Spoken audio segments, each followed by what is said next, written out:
What do coral reef scientists, spotted hyena researchers, and Amazon soil scientists have in common? When they come back from the field and sit down at their computer, they have to thoroughly analyze their data before they can come to any meaningful conclusions. With the rapid growth of technology, there's been an explosion in the quality, type, and amount of data a scientist can capture. And in many cases, that's a great thing. More data means less uncertainty and more accurate predictions. But if your goal is to sequester carbon by protecting a mangrove forest, you can't just hand policymakers a spreadsheet with 200,000 data points. You also can't expect someone to fund a multi-million-dollar restoration project without offering some assurance that A, your plan will work, and B, your plan offers the best bang for their buck. That's where a decision scientist comes in. The role of a decision scientist is to examine which method and strategies best accomplish a project's goals. The hard reality is that we can't save every acre of rainforest. There simply isn't enough money, time, or people to make that happen. But we can identify the best way to use the resources we do have in order to create our largest possible impact. This week, we sit down with Dr. Jennifer McGowan, a decision scientist who is working to democratize access to decision support tools, making it easier for policymakers and the public to come to better decisions for a better planet.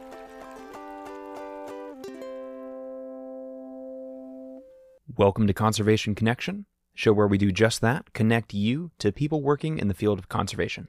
I'm Chance. I'm Sarah Catherine. And here we go. So, Chance, I realized that when we got back from Sun Valley, we completely forgot on our next episode to talk about how we got caught up in the whole CrowdStrike thing with the airlines, got stranded in Salt Lake City for a few days. Yeah, it was a whole saga. It was definitely a lot coming off of the end of recording for next season. We had been out in Sun Valley, Idaho for a week, getting some amazing conversations, and then we were stuck. But we were pretty fortunate, I think, compared to most people. We were lucky enough to find out that our flight from Salt Lake to Atlanta was canceled before we ever left Sun Valley. So we were able to go ahead and rebook our flights for Sunday morning. We knew that we were going to be staying in Salt Lake City. We reserved a hotel. And I also have an amazing high school friend that I was super close with, Heather and Christian. Thank you so much for taking us on some adventures while we were in Salt Lake. It was so great to see you. Thank you for taking me to a kolache shop. You warmed this Texan's heart by giving me a surprise kolache. Then we went and hiked Secret Lake, did a little salamander meander, saw a literally, I don't know, over 1,000, right? Tiger salamanders? Probably, at least hundreds. I mean, this was probably one of the best days of Chance's life. It started out with kolaches. Then we were going on a hike, which is already great. We saw some signs. It was like, hey, there's salamanders. Chance was like, we're never going to see these salamanders because we can't get in the water. And I was like, well, you know, we might see them. And we definitely did. We saw so many. It was fantastic. Thank you very much, Heather and Christian, for hosting us and making a unintended layover in Salt Lake City much, much better for us. And shout out to our listener, Ashby, who also lives in Salt Lake. We didn't meet you while we were there, but, you know. Maybe next time we're passing through. Ashby, if you make it up to Secret Lake, I want to see pictures of the salamander. Text me on the hotline. Speaking of the hotline, we have some new ways that you can get us to send you a free sticker pack by texting it. That phone number is 706-505-0582. You can text us with one of three things. One, if you send us proof that you have rated us on Apple or Spotify or left us a review, boom, free sticker pack. The second way is you can send us a screenshot or some kind of proof that you've shared our show with one of your friends. And last but not least, if you text us at the hotline and just tell me how you found out about Conservation Connection, we're always trying to grow our listenership, so knowing where you came from is super valuable. So those are the three ways to get a free sticker pack. Rate us, share us, or tell us how you found us. One other way you can get a sticker pack is by going to our online shop at conservationconnection.co. You can go to our website, navigate to the shop tab, find lots of cool things there. We have shirts, we have cups, we have stickers. So if you want a sticker pack and you also want to donate to our nonprofit, you can go there to support us. And if you want to support two awesome organizations at the same time, we are still selling block prints of black-footed ferrets in order to raise funds for the Cheyenne River Sioux Nation and their conservation efforts with black-footed ferrets. If you're wondering what that's all about, you can listen to the Native American Conservation episode this season, and you can learn more. Another quick note to make is that we're nearing the end of this season. It's been a great time, a wild ride, of course, but our last episode will post next Tuesday, August 20th, and then our next season that we just recorded at Sun Valley will launch on October 1st. So we'll miss you, but it's a great time to catch up on some of our backlog. So with all of that out of the way, what are we talking about this week, Sarah Catherine? This week, we interviewed Dr. Jennifer McGowan, who works for Untamed Planet. We talked a lot about decision science, what that is, what it means, data collection. We talked about mangroves. We talked about eco-hotels. We talk about a bunch of stuff.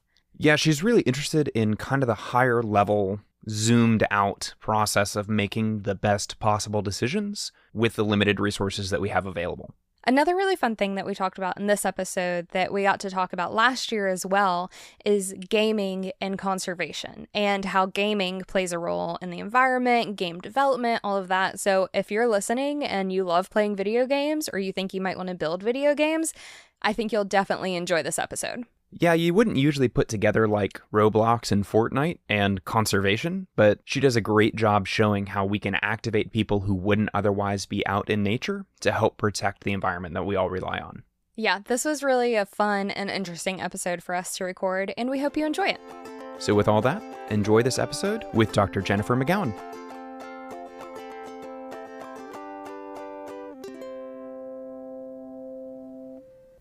We are so excited to be sitting down with Dr. Jennifer McGowan. She is the chief scientist at Untamed Planet and has been involved in a lot of different ways in helping to protect the planet. So this is going to be a fun, wide-ranging conversation, and I'm really looking forward to it. Thanks for being on the show. Thank you so much for having me. So we're super excited to be here at EarthX with you this week and very excited that you can join us. I would love to start just by hearing how you got into this field. The short version of the longer version is, I grew up in LA in the suburbs and nature was not really a part of my life. Did Girl Scouts, did like outdoor school and loved that. But it was really when I went to Muir Woods and saw the redwood forest for the first time. And I know it sounds like kind of cheesy to have those transformational moments, but it really was that for me when I was in 6th grade. Fortunately, this was at a time where environmental studies was becoming a degree for undergraduates. And I was very lucky in that because I knew instantly that that was what I was going to do. So I finished high school sort of knowing exactly that I was going to do that. Moved to San Francisco thinking I was going to save the world. Ended up working at Whole Foods Market for 10 years. I was a baker and a coffee buyer and worked the register and wanted to travel, knew I wanted to see the world. And then I finally went to West Africa in my early 20s. And it was there that I had some experiences around the pressures of globalization, particularly on coastal ecosystems, looking at the confrontation of, resort hotels displacing artisanal fishers. That tension really woke something up in me, and I decided to go back to grad school.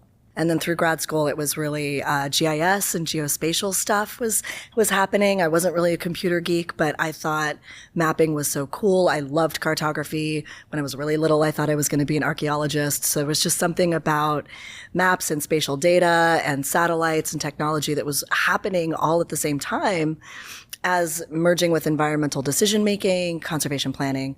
And so from there, I went and did my PhD in decision science for conservation, which is sort of a weird field. But it's been incredibly helpful in that I get to tackle all sorts of problems. So really what my background is trying to help people make better decisions around nature. Yeah. And that's such an important field. I don't think I've ever heard it articulated, but the way you're describing it and talking about it is it sort of is acting as this pipeline for how do we get scientific knowledge into the hands of the people making decisions so that they are making decisions on facts with the best possible predictions of outcomes, right? Yeah, and we're always dealing with a lot of uncertainty, right? We do not know. We have models. Models are great. Models are usually, there's some degree of error in all models.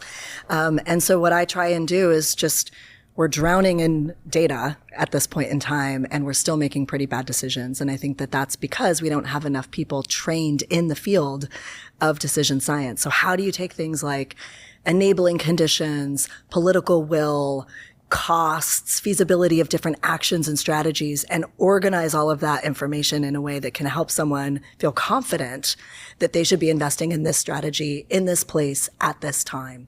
And so that's what I've done for the last 5 years at the Nature Conservancy. Which is the real trick, because it's like, we have this much money to put towards this effort. Mm-hmm. I want to know that if I'm putting in $8, $10, $20 million to achieve a goal, that I have some amount of confidence that that money is going to accomplish that goal. And as we scale up to these global decisions or even countrywide decisions that are happening, there are so many factors that go into informing the outcome that it makes a lot of sense to have people trained to examine those factors critically, say this one has this percentage of influence over the outcome, this one has a smaller percentage, that has a larger percentage, but we have to compare that to the amount of effort it takes to affect change here or there, and sort of summarize all of that together into one, this is what we believe is the best way to move forward. Yeah, and oftentimes people think that the bottleneck is data, like we don't have enough data. It's not. It's the fact that people don't want to be really clear about what their objectives are. So as a decision scientist working in conservation, I always sort of describe myself as an interpreter, because I try to listen to people more about what they're really trying to achieve. What is that ultimate objective? For some people, it might be carbon. For others, it might be ecosystem services. For others, it might be stopping species extinction risk. Depending on what your objectives are, or multiple suites of objectives, you will go to different places. You'll do different actions. You'll time it differently. And so getting people to focus on what their real objectives are is often the hardest part. That's 90% of the challenge. Right, because we say this species is at risk, this ecosystem is at risk, but that leaves out the entire, the most critical part of it, of at risk of what? Yes. At risk of extirpation, at risk of loss of ecosystem services, at risk of, loss of input into our economy for ecotourism, stuff like that. We just say at risk, and being clear about the objectives, the concerns that you're facing. Mm-hmm. I had never thought about that, but that is totally never, ever explained clearly in a lot of the literature that I read. Yeah. So what are your objectives, and then what can you do? Yeah. Right. So that's the actions, and actions have costs, which no one really likes to talk about in conservation. And we've been terrible at actually finding standard frameworks for understanding the cost of different interventions. So we're doing a little bit better with some of the coastal work. I think there is some costing frameworks out there for mangroves. But in general, you have no idea what it costs to replant a hectare of mangroves in Bangladesh versus, in Mexico. Right. So talking about cost is not something that the field of conservation has been particularly good at. And then feasibility, which has to do with operational feasibility. Can I actually do this thing? But also the political will. Yeah. And I want to go back to two things you said kind of in the beginning when you were telling us about your story. One is more relevant than the other. But you said at one point you were like, I want to be an archaeologist. I wanted to be a marine biologist and archaeologist. So I was like, I'll be a marine archaeologist. And so that was kind of a pipe dream for a while. And I still think it would be really cool. You still can. I still could. Yeah, I totally could. I was like, I'll find Atlantis. Somebody's got to do it. You also mentioned that when you were in Africa, I believe you said you saw these resorts pushing out these kind of local fishermen and all of that kind of stuff. I feel like we're starting to see a little bit more resorts putting priority into working with the local economy, right? So they're having okay, you're a local fisherman, you understand these waters, we want you to provide fish for this resort. But we also see resorts being built in beautiful places and destroying things like mangroves, that kind of stuff. So is that a field, obviously you already mentioned mangroves, I know you work on that, but is kind of tackling that issue with resorts that kind of first inspired you of this needs to be fixed? Have you gone back and focused on that at all? Yeah, not so much on resorts in particular, but it did drive me to start trying to think about marine spatial planning more and how we make decisions around where we put things.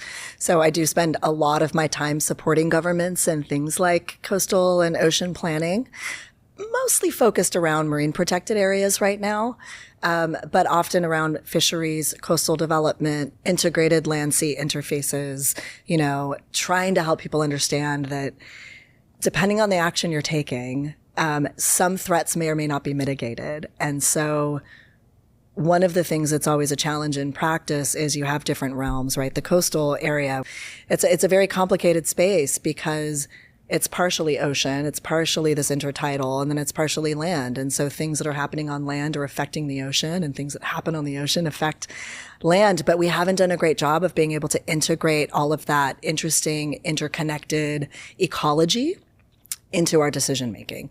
So zoning is one way to do that. Where I did have some recent experience in that topic of thinking about coastal development and tourism was working on a strategy at the Nature Conservancy called Blue Bonds for Ocean Conservation. So this was a sovereign debt restructuring strategy where, as a term, like a condition of the restructuring of the debt, governments would be making commitments to ocean conservation. And in some of them, we can actually use existing policies or fragmented pieces of work that had been done in the past, but never really got over the line because the minister changed or there was an election. You know, these things kind of come in pulses. I'm so glad she brought this up because we actually just got the opportunity to interview Melissa Garvey, who is the global director of the Blue Bonds, now rebranded to Nature Bonds, program at the Nature Conservancy. If you can't wait for us to publish the interview in a few weeks, here's a quick recap. If a country has debt, money that they've borrowed from other countries, TNC's Nature Bonds program works to refinance that debt at a lower interest rate. A lower interest rate means that the country is saving money, and as participants in the Nature Bonds program, they pledge to use a portion of those savings to protect biodiversity and finance local climate mitigation efforts. That's definitely a simplified version, so stay tuned for the full conversation with Melissa Garvey next season. And we were able to use this financing mechanism to then say, you've already developed a coastal plan 5 years ago, but it's been languishing and hasn't been, put into practice. Can we make that one of the early milestones in this debt restructuring? And a lot of that has to do with coastal tourism and development and mitigation, hierarchy stuff. If you are going to build a resort and you are going to damage irreplaceable coastal habitat, how do you mitigate that? And then how do you offset it? And so there's a lot at play, I think. And that's kind of the theme that I'm getting so far from this conversation is that I'm the kind of person that looks at something very complex and I like to understand, all the inputs and the outputs, and I like to do that. But I also very much recognize my lane. I know that I should be more involved in this broader thing, but it's easy to stay here.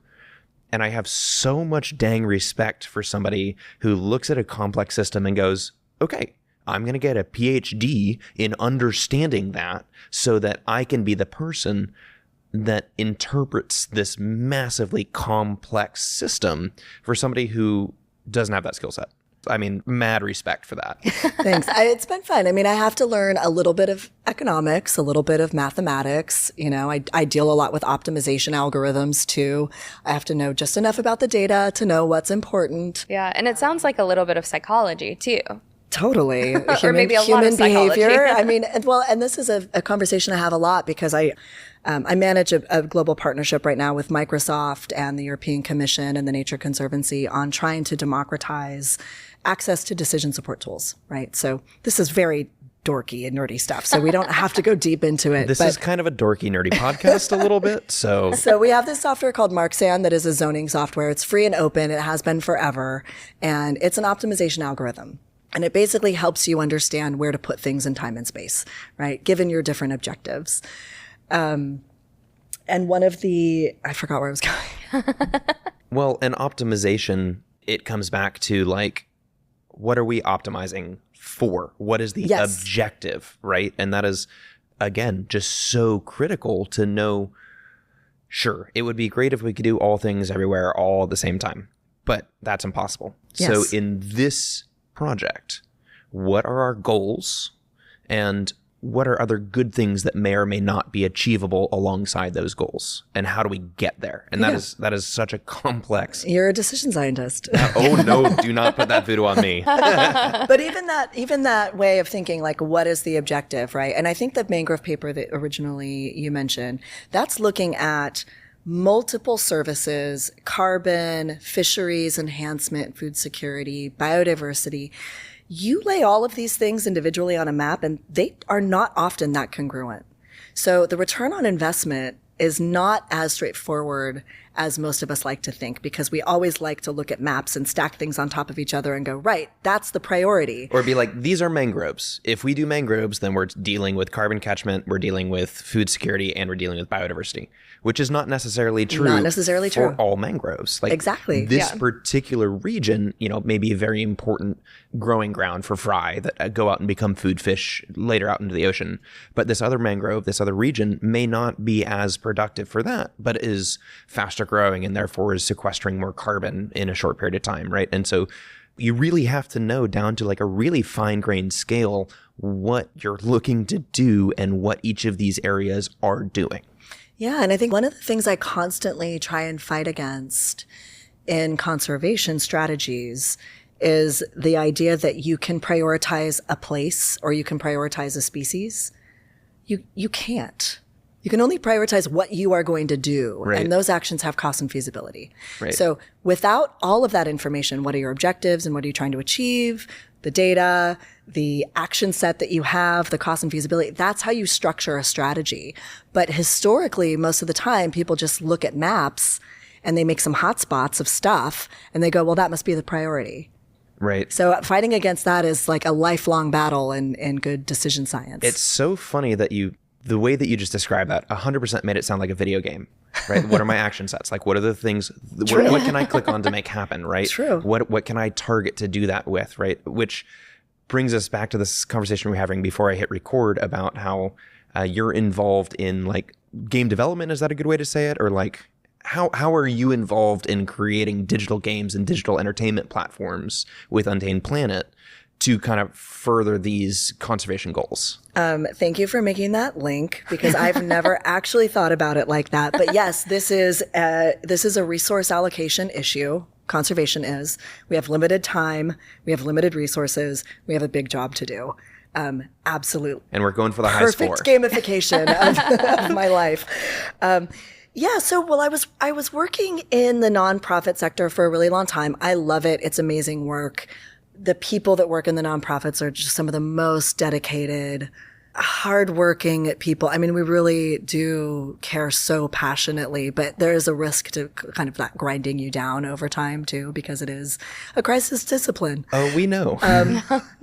So I had an opportunity that was pitched to me to come and join this company, Untamed Planet. And what they were trying to do is basically say, look, there's 3 billion gamers on the planet. These are generally people who care. They don't necessarily need to know that they are going to be learning about environmental issues, but can we activate and use gaming as a way to engage a broader audience? I have been very fortunate in that field work and the work that I've done, I've gotten to see the world. I've gone on safaris in Kenya. I've been out to sea in Borneo. I've seen coral reefs. I've worked with indigenous communities. Most people aren't going to have those experiences. And so that connection to nature is a privilege for many.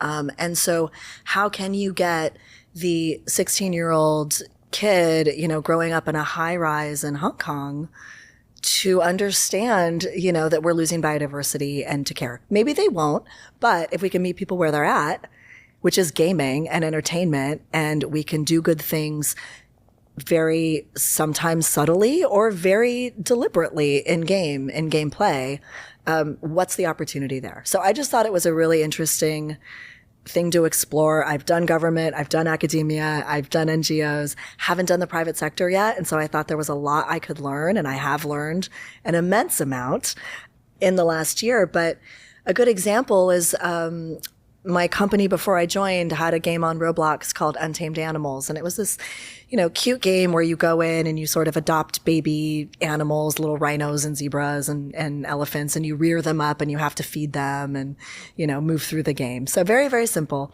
But they tried to do some in-game activations. So they partnered with a rhino sanctuary in Kenya and had a in-game activation, and they ended up raising like $10,000. Wow. They had 30 million plays. That money went to adopt a rhino in Rateti Sanctuary. That rhino was then brought in as a digital version back into the game, and then the whole community of players got to name it And it was that model of engagement of saying you can actually link gameplay in the digital world to real world outcomes and build community around that. That was a perfect case study. And so that was enough for me to be like, this is a very powerful venue for us to try and figure out how gameplay can activate not only compassion and engagement, but also money. You know, there is a massive funding gap for biodiversity, and we have to fill it. And it's not going to come from government and philanthropy. It has to come from the private sector too. So that's the challenge. That's absolutely incredible. And really gaming, or I guess I should say recreation in general, but in this instance, gaming is probably the highest level with which you can get somebody to engage, because it's a choice on their part to engage with it. It is reinforcing for them. It's a rewarding experience, and they choose to continue coming back and back to it. I mean, you're building friendships essentially between gamers and the environment. And at the end of the day, it's those friendships, those relationships that change behavior, that inform the resources, how they're allocating their personal resources in the real world to care for the things that they have a relationship with.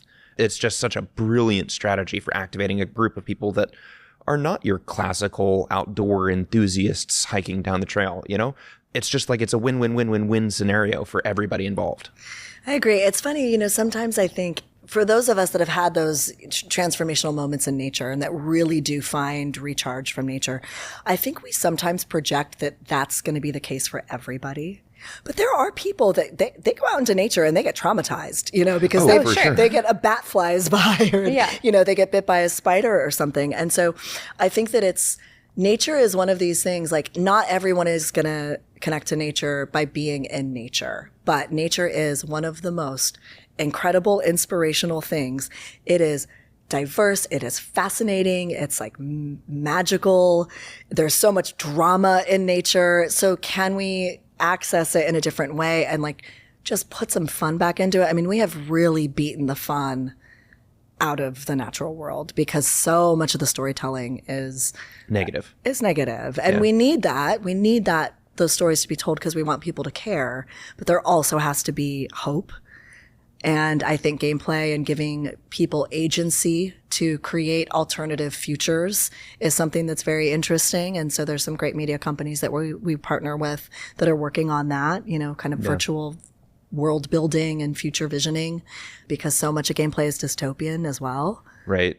Interestingly, it's dystopian in a way that the player is capable of affecting change, lasting change in this in-game universe.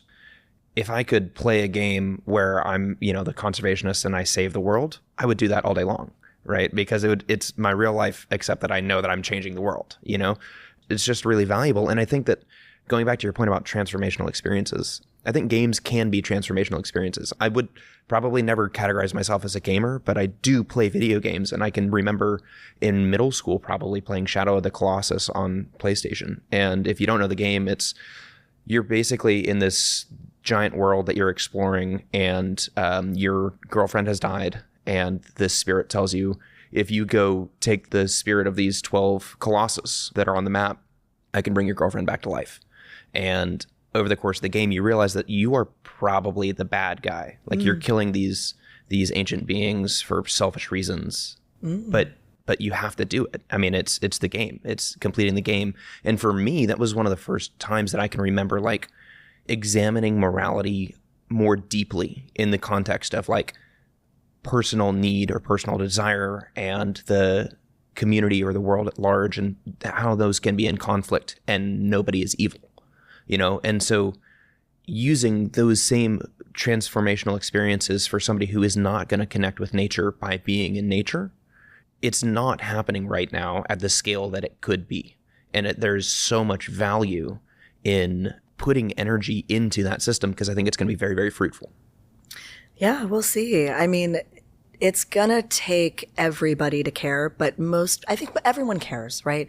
There's not a person, even the most maniacal, you know, evil overlord and the big bad extractive industries. Like, I don't believe that they are maniacal evil overlords. I think that we're all trying to do our best. We all come from very different places and worldviews.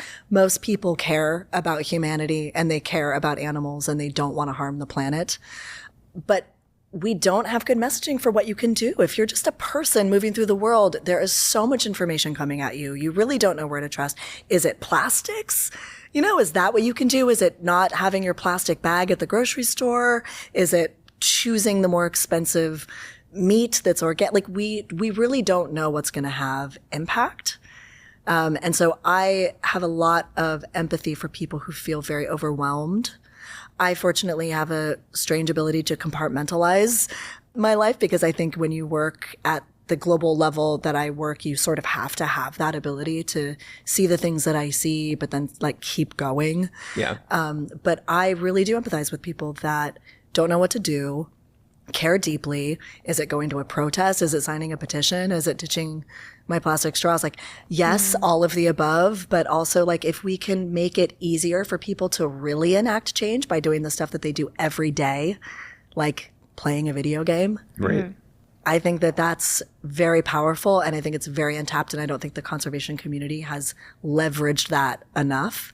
And so I'm really excited that we're at the front end of some of this, and that I'm having these conversations with finance institutions about the power of gaming, with transmedia storytellers around the power of gaming, and conservation scientists, and integrating all of that is just, it's super exciting. I thought this was a great point that Dr. McGowan made, and want to reference an episode of ours from last year. We interviewed Molly Kawahata, who focuses largely on the power of hope. You may have heard me quote her before when I say, if a building is burning and you tell someone there's still time to save it, you're more likely to get their help than if you say there's no hope. Decision paralysis is a big roadblock. We're told that we have to stop using straws, no plastic bags, don't travel because it pollutes, you can't eat red meat. The list goes on. It's overwhelming and it feels easier to do nothing. But if we can start with one thing, that's what matters. Just trying is good enough. It reminds me of a quote by Anne-Marie Bonneau saying, "We don't need a handful of people doing zero waste perfectly. We need millions of people doing it imperfectly." So just keep in mind that even the small things are important, and you can make a difference one step at a time, even if those steps are a little wobbly. Being like, I played this really cool game and helped save a rhino, and like I affected change by engaging in this recreation that I was going to do anyway. And now I get to feel good about that. And now I'm building a relationship between me and the environment that makes me want to do more things to engage in the environmental movement. Yeah, I mean, I had my first experience recently. We just launched a Fortnite game called Dodo's Escape. Nice. It's like a death run game, and you have to rescue the dodo from the top of the volcano. And Fortnite opened up to like a creator economy recently, and so we thought, well, give it a shot. Yeah, I didn't know that. That's super cool. Yeah, so we published this a couple months ago, and I was on calls with like Twitch influencers, talking to them about conservation and around extinction risk, and they just loved it. They loved that they could talk to their community of players, play a game, and know that something good was going to happen on the back end of it. And so we, Untamed Planet, yes, it is a company, but we do give 50% of our profits through Nature Lab back into conservation. So there's an example right there, right? These are people that loved the idea of being able to talk to their community about having positive impact in the world and talking about species extinctions. And I think that a lot of people who have a platform want to use that platform for good. I mean, sure, there's plenty of people that want to be famous because they want to be famous, but I think the vast majority of people who get a platform, especially younger generations that have kind of grown up in a world that seems to be in crisis, or that they're constantly being told that there are problems that we have to solve. When you get a platform, you have a community that follows you. It's so fulfilling to feel like you're using that platform for good. I mean, it's like this height of self-actualization, and it's just fantastic that there are frictionless ways for gamers to talk about something that matters to them and to learn about it and build that connection. So what are some of the other products that you guys have out or in production? Well, that's pretty much it at the moment. So we had the first Untamed Animals, and then we did the Roblox as a kind of proof of concept. The Fortnite game. But at the moment, we have a couple of things in the works. We'll see where it goes. I wanted to ask what kind of the next 5 or 10 years looks for Untamed Planet and Nature Lab, if you even know. I know it's Hard still kind to of like know. newer. It's changing so fast. I mean, when we first kind of got our start, it was really around the time when it was all like metaverse and NFTs, and like, look at how fast that has changed. It's not gone forever, but it's fundamentally changed in what it is. It's totally, yeah, things have changed so much since I joined in the last year. And I am not a gamer, so this is all new to me. I just see the opportunity in this and think it's really exciting. So from the business side of things, it's TBD. And we've got some really exciting things in the works, but it's all, cloak and dagger right now. But from the conservation perspective, one of the things that really excites me and that I'm extremely passionate about is the scaling of knowledge. I mean, I think that what is about to happen in the private sector, whether it's through reputational risk or regulatory risk around impacts to nature, things are going to be changing fast. We need to take the core biodiversity knowledge that exists through the sciences and scale that so that any company in the world can know what they need to know and know what they don't know and know where to get started. And that's something that I think is changing right now, because companies are really starting to go, we need a nature strategy. We have to have this. We have to figure this out. And there's not a lot of guidance. So this is a really exciting opportunity. I think we are vastly underprepared as a conservation science community to address the demand that is about to come at us. And so one of the things that I'm very passionate about is democratizing knowledge and scaling knowledge. And so I do a lot of training. I do a lot of capacity building. That partnership I was talking about with Microsoft is really around taking this tool that's been around for 20 years and bringing it into the cloud and making it accessible so that anybody anywhere can zoom into their part of the world and use these tools that have been tried and tested and planned 5% of the planet without having to understand how to use GIS, how to get geospatial data into the right format. So using technology to help people make better decisions faster and easier is something that I think we'll see more of in the next 5 to 10 years. And that's certainly where I want to focus a lot of my effort. Yeah. And I think, like you said, these companies already are and are going to need to keep focusing on that nature aspect. Like, okay, how can we be doing better? Because this is kind of taking it back to the resort side of things, but people are looking for ways to support nature, whether that's with like the clothes they consume or the places they travel to. We've seen it a lot all over the place. And like, especially with resorts, people are like, okay, where can I go that I can still experience nature? Or like they're involved with the community there. It's not just you're insulated. You go to a resort, you're insulated. If you're going out of the US, then you're like, I feel like I could be at home in Georgia or wherever, except I'm on the beach. People want more of that, like, sustainability at the resort, to see that, this is local fish caught by local fishermen, or like, I can go see this with a local tour guide, learn more about the culture, that kind of stuff. And people are prioritizing that, which means resorts and places people travel have to also start prioritizing that. So yeah, I totally agree that I think that's something we're seeing more of already and we'll just keep seeing more of. Yeah, absolutely. I was having a conversation the other day about activism, and this was with an old activist, an Earth X athlete. I think he was one of the founders of the original Earth Days, right? Like, just lovely human.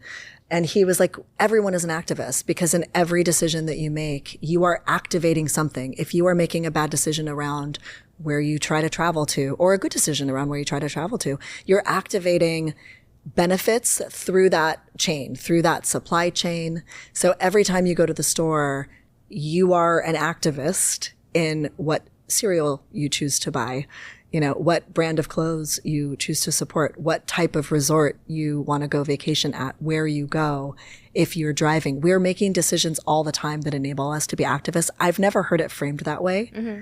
Particularly, but it's like conscious consumerism, I think, is really where we have the power and agency in our lives to do something better. And that is impacting change at scale. So we're all activists, whether you want to be or not. Right. I think it's really interesting because activist, I feel like, has become kind of this term of like, it's really extreme kind of thing where people don't look at it as, it really just means like you're activating on something, like you said. And even Sylvia Earle, we heard her on a panel on Monday, and It was called The Rock Star, The Activist, and The Capitalist. Yes, that. I wasn't here yet. That sounds great. It was the guy who created the Container Store as the capitalist. It was Sylvia Earle as the activist, and then it was, I'm forgetting his name, guitarist for Steely Dan, Doobie Brothers. He started Steely Dan. Yeah, started Steely Dan. What a great panel. Yeah, it was a really good panel. But something interesting was that the CEO of the Container Store was like, I don't really consider myself a capitalist. And then he went on to kind of talk about the question that he was asked. And when it got to Sylvia Earle, she kind of said the same thing. She was like, I don't really like to consider myself an activist, which I just think is really interesting because, like you said, we are activating on things, whether it's good or bad or whatever. But it's kind of like with the whole term of climate change. Like, some people kind of shut off when you say climate change. Do people shut off when you say activists? Like, will that terminology have to change to adjust, to like adapt to how people perceive it? I thought of it when you were talking about activists, and I've kind of led us down this rabbit hole. But no, it's really interesting because we've been talking about messaging, right? How do you talk about what you're doing, and how communication is two-sided, right? It's what you're saying, but it's more about what they're hearing. And so terms like activists, climate change, et cetera, we have to find ways to make them less charged because it's not charged. We are all activists. We are all living in a changing climate. And we have to be able to have conversations with each other, regardless of background, regardless of desired outcomes, regardless of anything. We have to be able to talk about shared experience in a way that doesn't divide us, but rather brings us together. Hear, hear. Well, that's what this conference is all about, isn't it? Yeah, absolutely. We just need more science. Need more science representation here. Yeah, we would love that, for them to bring more scientists out. And I know, so going back to the scientist side, obviously you work with lots of different companies, but you are also a scientist. So we got to talk a little bit about your research with like mangroves. And I know when I was going back through all of the papers that you've been on, I was like, wow, you've covered like everything. Very prolific. Yeah. But I do want to hear a little bit more about like why you choose to study these things, like what your interest is in still being in the field, even though you are kind of also on the business side. Like you've kind of meshed the worlds together of like business and science, field work, and like corporate work, essentially. I know. I don't know how it's happened. I just keep saying yes. Mm-hmm. That's how it happens. Just say yes and turn up. I love that. I've been very lucky in that I've gotten to have a lot of these incredible experiences. I've had amazing collaborators, so collaborate widely. That's how you can get all of those amazing papers. The thing that I'm curious about, so there's a couple things that drive my inspiration when I think about research. Again, coming back to how do we help people make better decisions. I'm very interested in trade-offs. So a lot of my papers explore those themes. So the big kind of global papers that I write, and I've written a lot of them, and people argue about the utility of these things because no one is planning the planet, right? We're all, just chugging along. Yeah, like it's all, sometimes we get criticized because we're just doing it to get like the big headline in Nature magazine or something like that. But I do think that it's very valuable because the themes that emerge from those global papers are not only important for saying, if you're looking to invest somewhere, here are some key areas globally, right? No one can argue that the Indo-Pacific is where we need a lot of investment. If we lose Indonesia, we are going to lose irreplaceable biodiversity and put a lot of people at risk. So exploring those trade-offs is something that I like when you're looking at multiple objectives. So, okay, globally, where's the carbon? Where's the food security hotspots? How do those trade off? Where are those win-wins that we can then, improve our return on investment if we can focus on these places globally? But then you can take those concepts and those frameworks and apply them at multiple scales. So you can bring it regionally, you can bring it nationally. I've done 30 by 30 work at the global scale, but also at the scale of the United States, right? And so those themes, I think, never get old because we are trying to understand the trade-offs in our decisions and investments. I'm also very passionate about a concept called the value of information, which scientists are not necessarily often trained to think about because we are trained to go and collect data.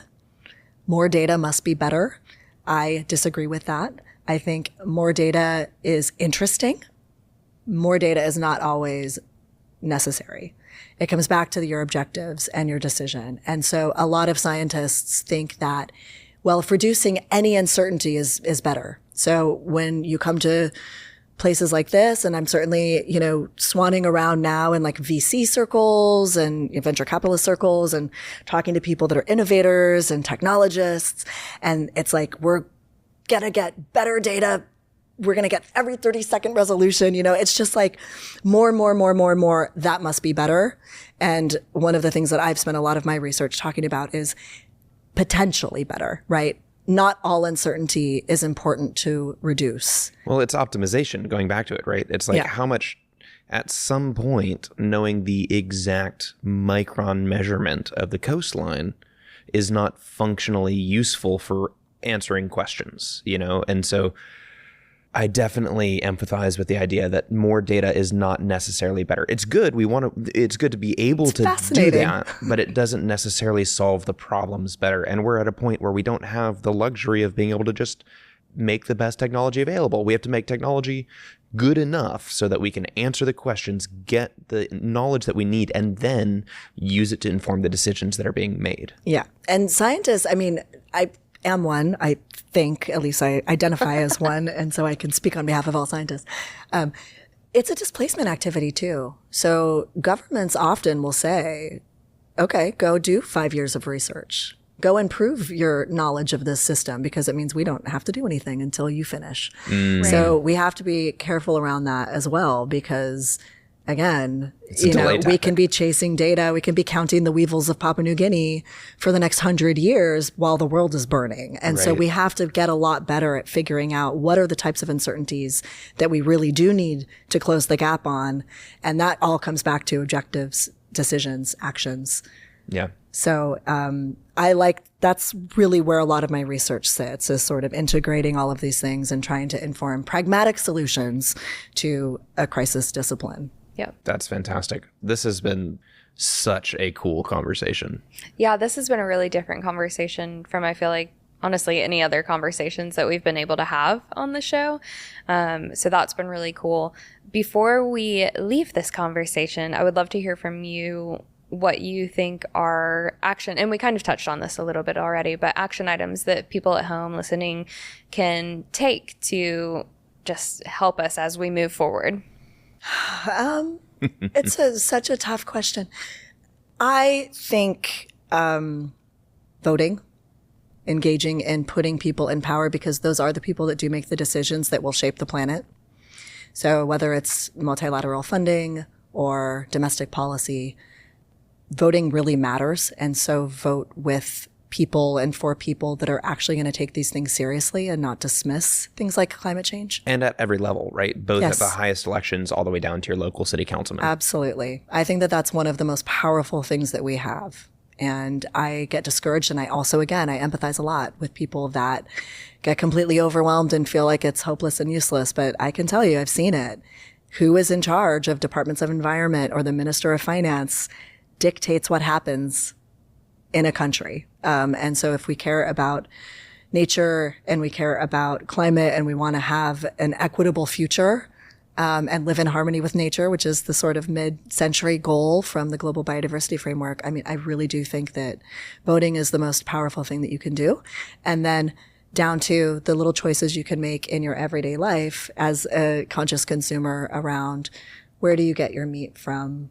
Can you shop at local, markets? I think all of those things and the supply chains, understanding supply chains a little bit better is a really powerful informational tool.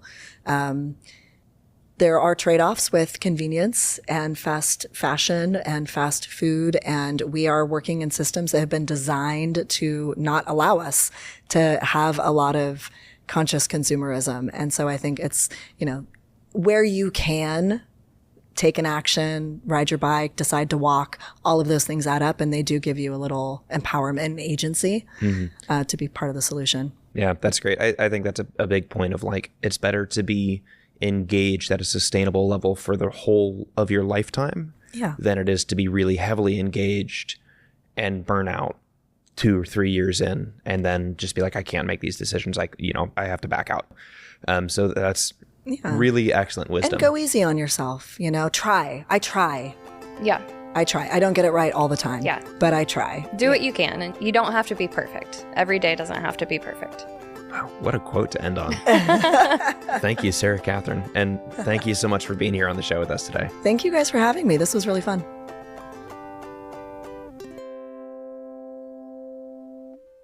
I really hope that you all enjoyed that episode as much as we enjoyed recording it. This is another one of the episodes that we got the chance to record at EarthX while we were there in Dallas in April. Just a great opportunity to sit down with so many scientists, decision makers, founders, people really making a difference in conservation. Just some really cool people that meet together in Dallas every year around Earth Day. If you guys are in the Dallas area or really interested in the environmental space, I highly recommend trying to make it to EarthX 2025 if you can. Hopefully we'll be back and we can see you there. Earth Day 2025 seems so far away, but so close at the same time. Doesn't it sound like the title of an action movie that was made in the 80s? Like Earth Day 2025 in a world. I'm trying to think of a good subtitle, but I don't have anything. Anyway, what did you learn this week? I guess it's less something that I learned this week, but more something that I really enjoyed talking about, which is the idea of meeting people where they're at. That in order to engage the broadest possible audience, you really have to think about where are they spending their time. I can't get everybody to go on a hike with me, but I can meet people in their online spaces, the games that they're playing, and use those in a really organic way that brings value to their lives, but also brings value to the environmental movement. I think that that's a really important message that gets lost a lot of the time when we're like, hey, I have the answer to this. You need to do what I'm telling you to do. It's very easy to shut people out of the conversation with that. But when you stop and listen first and say, what are you doing? What do you want to be doing? Let's work towards that. I think that that's a really, really powerful way to affect change. I feel like it gets lost a lot of the times thinking like, oh, you can only care for the environment if you get outside and you go on a hike, that kind of stuff. But so many people learn and connect with things through art, through games, through food, through music. I mean, there's so many pathways for people to care. Absolutely. And that's something that I think really came out this episode. Yeah. What about you? What did you learn this week? I think one of the things that makes sense, but I didn't really think about on a bigger level, is how data collection for scientists can be used as a delay tactic. Yes. By governments or by whoever is making the decision. You know, you can go and say, hey, this needs to be protected. And whoever is making the broad scale decisions can say, okay, cool, go do 5 years of research and we're going to sit here and continue doing this until those 5 years are up. And then maybe we'll ask you to do more research because, hey, it's been 5 years. Yeah, I had never really thought about that, but it's definitely can be a sneaky way to delay action. Be like, hey, we need more information on this.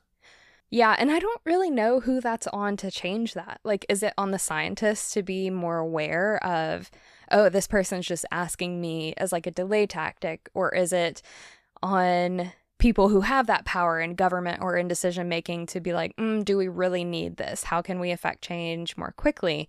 And I think it comes back to like, we need a mix of people in all of these different spaces. Science by design is very slow and calculating because you don't want to jump to the wrong conclusion. You don't want to make any conclusions until you have the appropriate data to support those conclusions.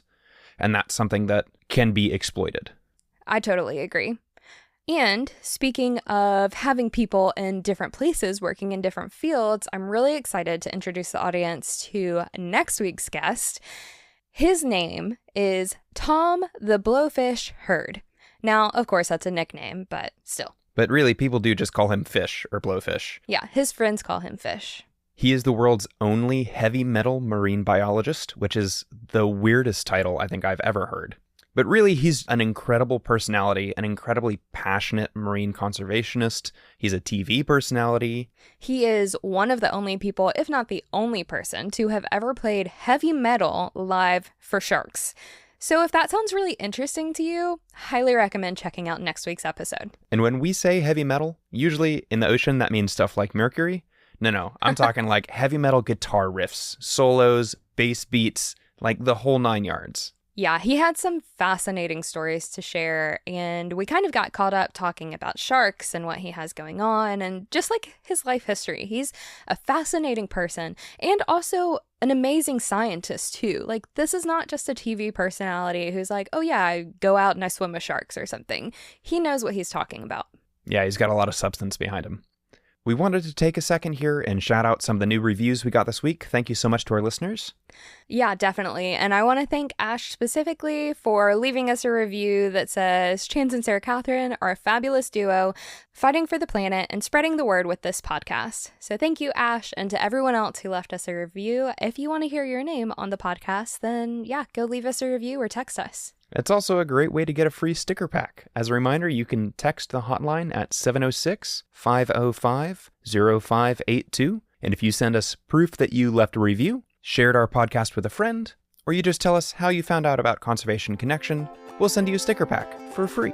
On that note, thanks for listening, and we'll see you next week.